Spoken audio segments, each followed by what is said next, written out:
কাটা ঘুরে যাইতে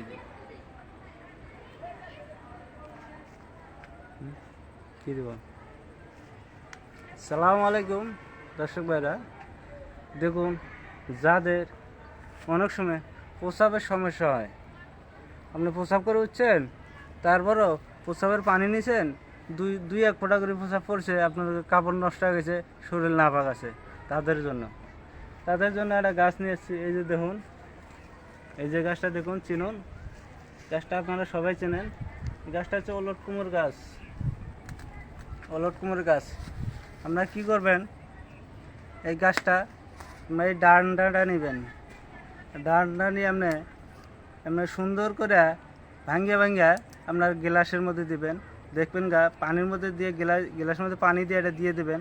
দেখবেন গা পানি মনে করেন যে এমন গাঢ় হয়ে গেছে, পিছলা হয়ে গেছে গা। আপনারা এর মধ্যে 1 চামচ চিনি দিবেন। চিনি দিয়ে আপনার সকালবেলা খাইয়ে ফেলাবেন খালি পেটে। ইনশাল্লাহ আপনার যে এই রোগটা আছে, এই রোগটা থাকবে না।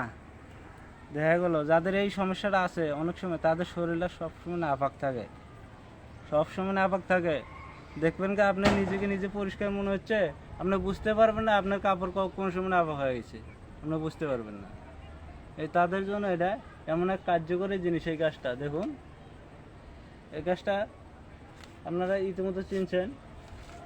আমরা গাইবান্ধার ভাষায় বলি গাছটাকে অলট কুমড় গাছ। গাইবান্ধার ভাষায় বলি অলট কুমড় গাছ। এই গাছটার মাধ্যমে আপনাদের এই সমস্যাগুলা সমাধান হবে, যাদের এই ধরনের সমস্যা আছে। কিন্তু আমাদের আরও ভিডিও আছে, আপনারা দেখে নেবেন, ঠিক আছে। অন্য গাছ দিয়ে দেওয়া আছে, ওইটির ভালো রেজাল্ট, তারপরেও আমরা এটা দিলাম। এটারও অনেক গুণাগুণ আছে, এটার আরও অনেক ওষুধি গুণাগুণ আছে। এটার যে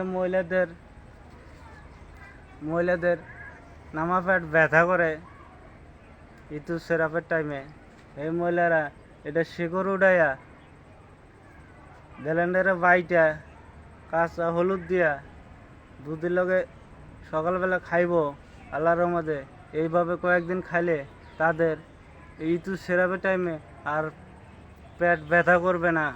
অনেক সময় বাচ্চা প্রসব কারণে এই ব্যথা কিনা ওঠে, এই ব্যথা কিনা তখন ওই টাইমে উঠবে না এইভাবে ব্যবহার করলে।